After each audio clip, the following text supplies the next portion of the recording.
Okay. This is amazing. I love it. Okay. Bloopers.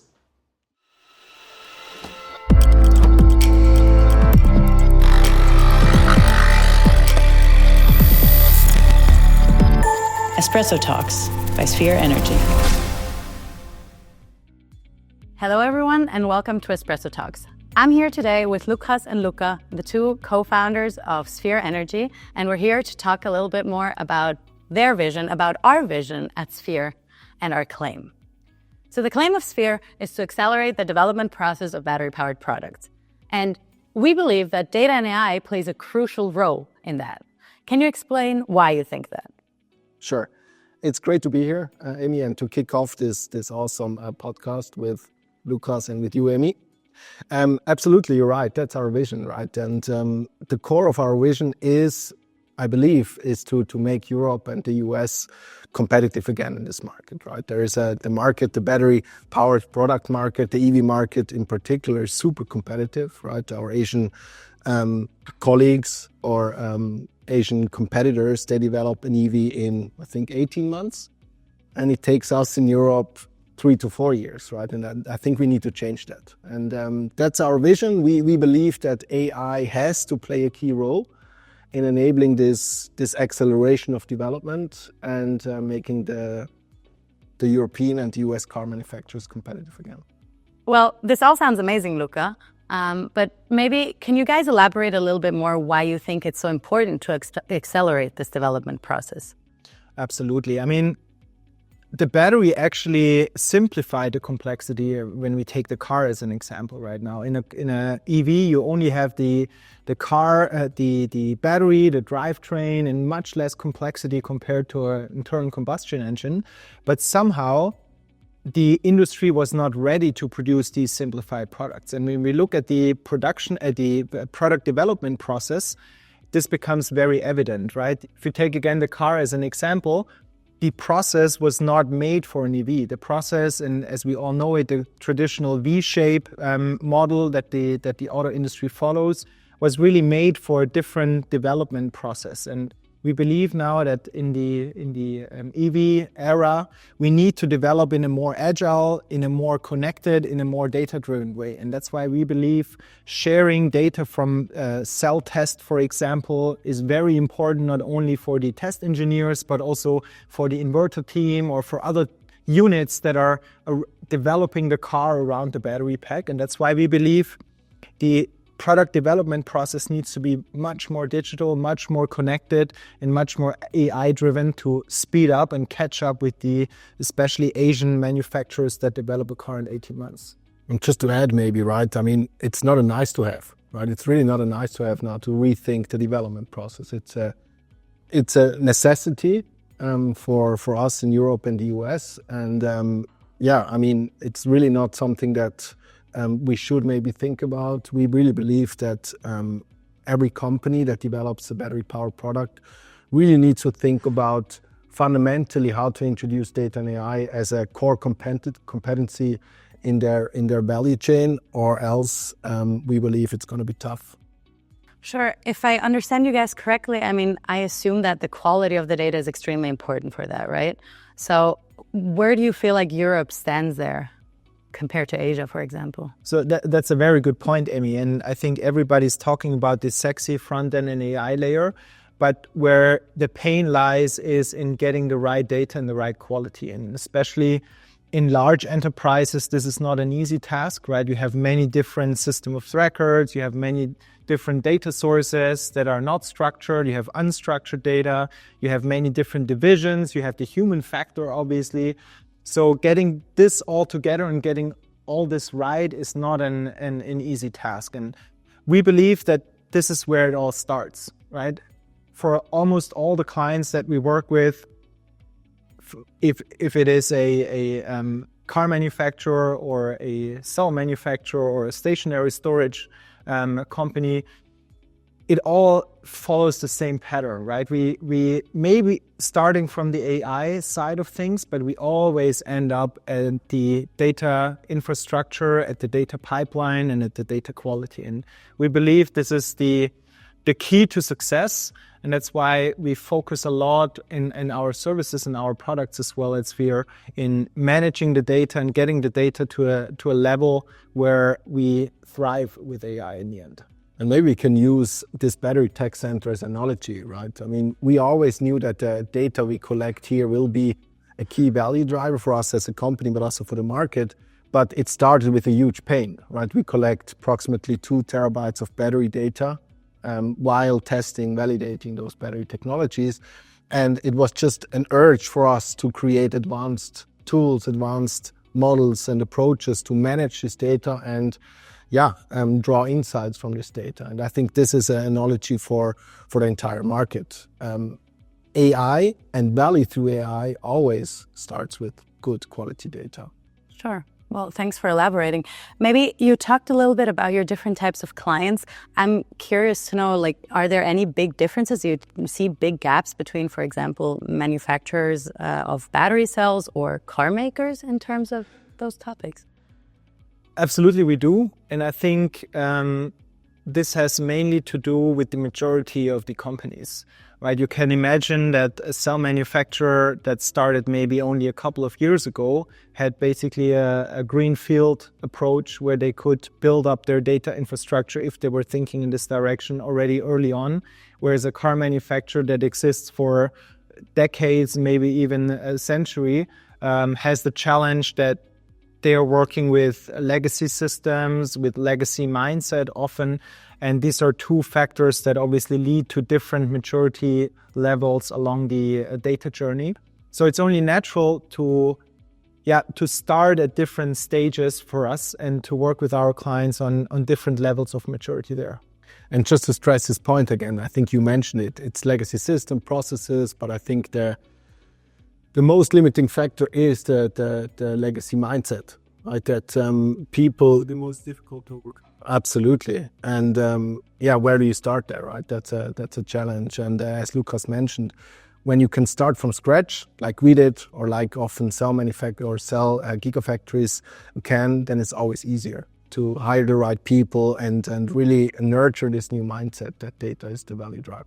And I think it has to do also a lot with fears, right? A lot of people are afraid of these new technologies. They're afraid about their jobs. But I think the more and more we see this fact and the more and more we work with clients, almost all the time this dissolves not naturally. It dissolves with a lot of interaction with people and a lot of energy that's put from the management into it. But I think ultimately people see the benefit in doing that. And the projects are almost always about getting rid of tedious stuff. Like, who wants to fill out thousands of Excels? Who doesn't want automatically look at scenarios and take intelligent or smart decisions on results rather than working weeks on the results or getting the results? And this is where the battery is also an opportunity for companies, right? You can look at it as a new isolated, fairly young field that you can say, my battery capabilities, my battery department is now also a data-driven department. So I think transforming the entire company is hard, it's tough, but focusing on the battery first, I think is the right approach. Okay. I see that point. And talking maybe about the Greenfield, you had this great opportunity to start from scratch. That's amazing. But for a large enterprise, like you mentioned, do you think there's one right approach on how to go about things, or how do you feel they should? Yeah. Well, I think that the starting point is always to understand where the value is for your company, right? Find the value first and then work backwards. Business value should drive all projects, if it's now a change management project or a data and AI project. But starting with the value and prioritizing the use cases that maximize the value in a short time frame. So time to maximize value in a short time frame. I think this is where you should start. Yeah, and additionally, I think it needs a strong top management that has the will to transform the company towards a data and AI-driven company. I think this is absolutely crucial, and it cannot be only a will on paper. It needs to follow with actions because it's not an easy task to do. And what we observe a lot is that actually the willingness to push such projects bottom up from the individual units is super high. I mean, there is always a group, probably not all, but there is always a group of very excited people that want to thrive in this space, that want to change something, that want to automate tasks. And especially, I think the younger generations are eager to work with these tools, and they want an employer that is ready for such tools from an infrastructure perspective. I think new joiners from university don't understand if they enter an enterprise where you cannot access in any way, shape or form generative AI, right? And I think we need to become ready for that in all of our enterprises. Yeah, guys, that's great inputs. Thank you so much. Maybe we talked a lot about data right now. Maybe we can switch gears. We know you've worked a lot also in the AI field at the moment. There's a lot of things coming up. So maybe what is there new in AI and why is it so important also in your industry, all these new technologies? Of course. I mean, where do we start? I think the overarching terminology and overarching innovation are pre-trained transformers. Right, general pre-trained transformer GPTs, they got a big hype in the language space and in the video space, in the image space, I think 2022, 2023. And we already started very early on understanding and applying these kind of tools for the battery space, right? Betty was a first product we launched 2 years ago, which is basically a knowledge hub for battery insights, right? That's learning every day. With new papers and new articles. So this is where we started, and the vision was always kind of to apply these very powerful models for actual battery data.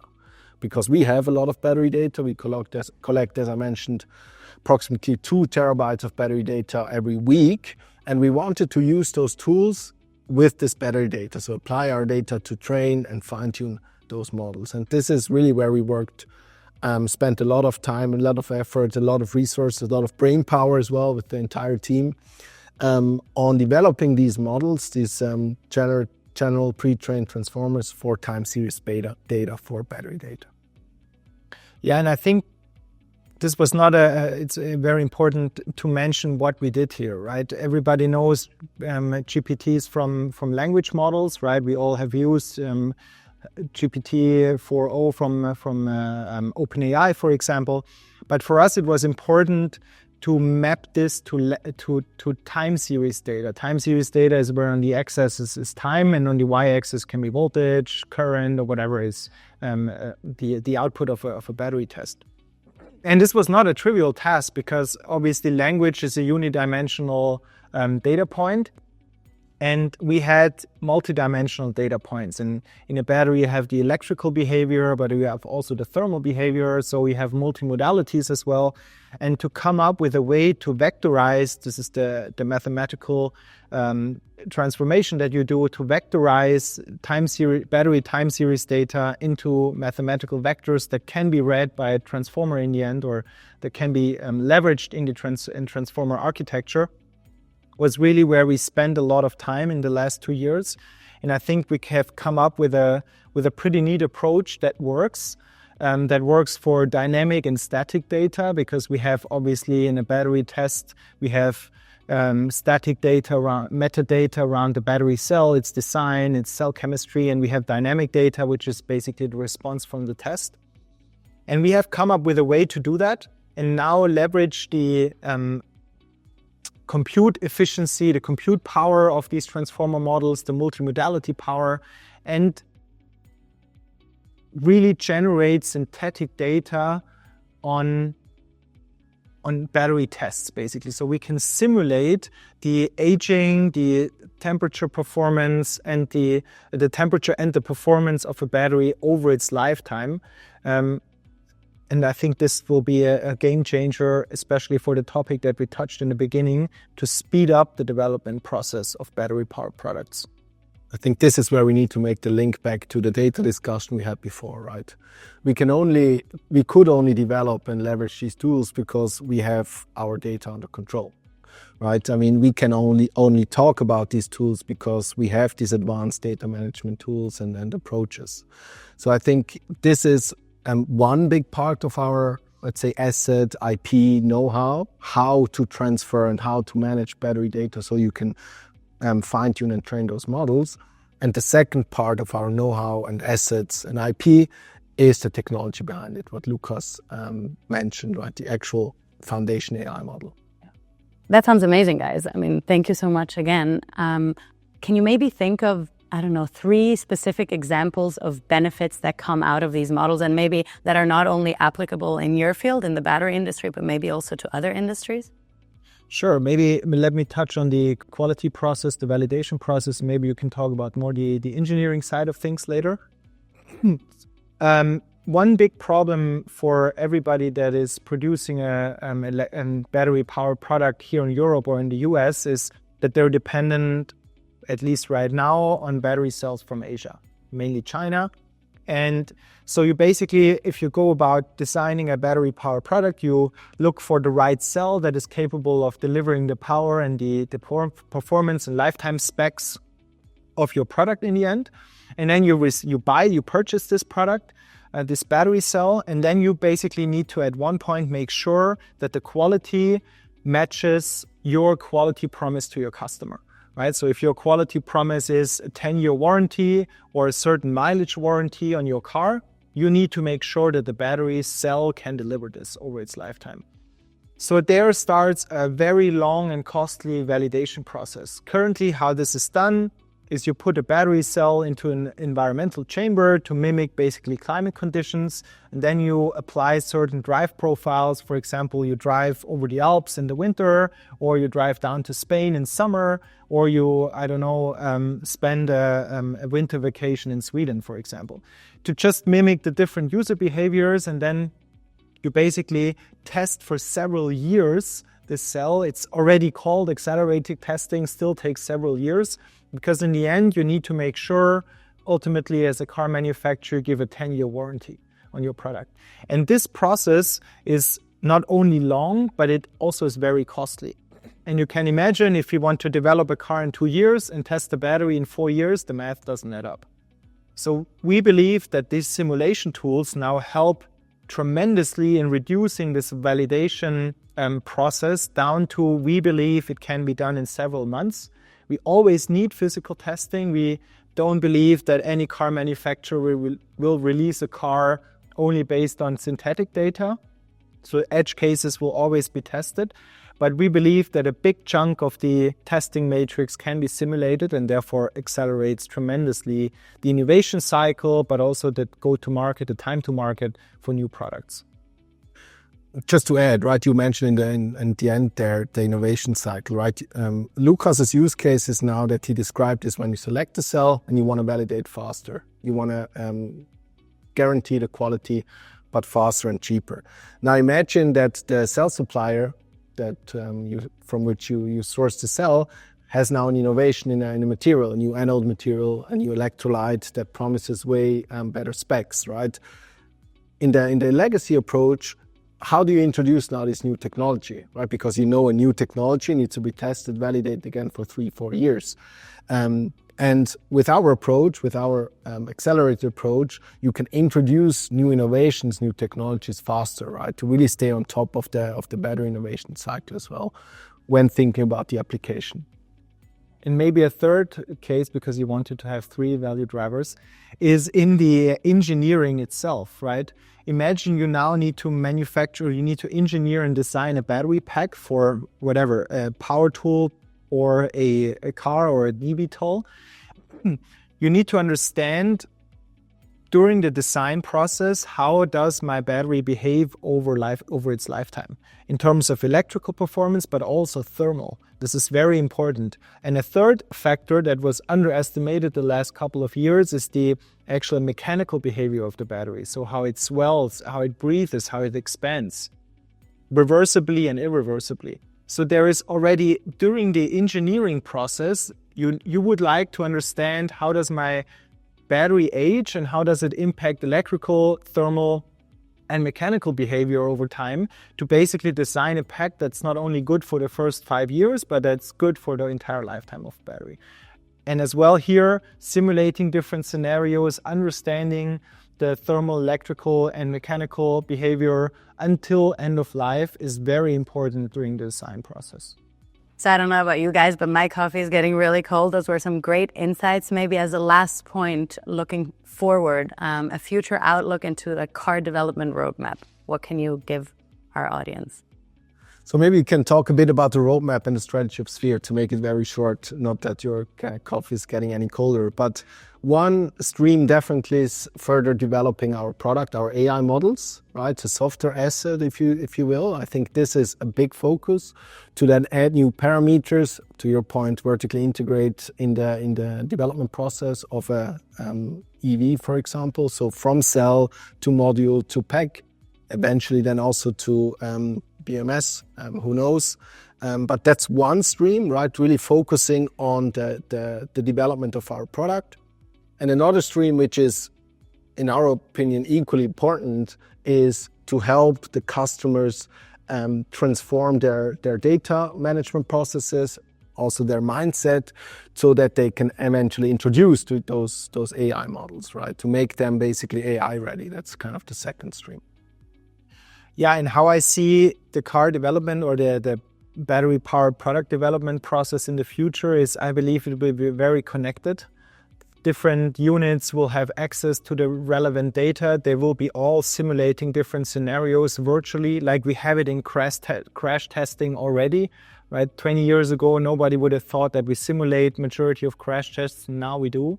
We believe the same thing will happen with batteries. And we believe that it will be a lot more connected, a lot more digital, a lot more simulative to match development cycles of less than 2 years in the end. Amazing. Well, I appreciate your time a lot. Thank you so much. This is a great first episode to start, and join us on May 7th for our next episode where we'll talk to our data scientists about some of these topics a bit more in depth. Thanks, Amy. Thanks, Amy.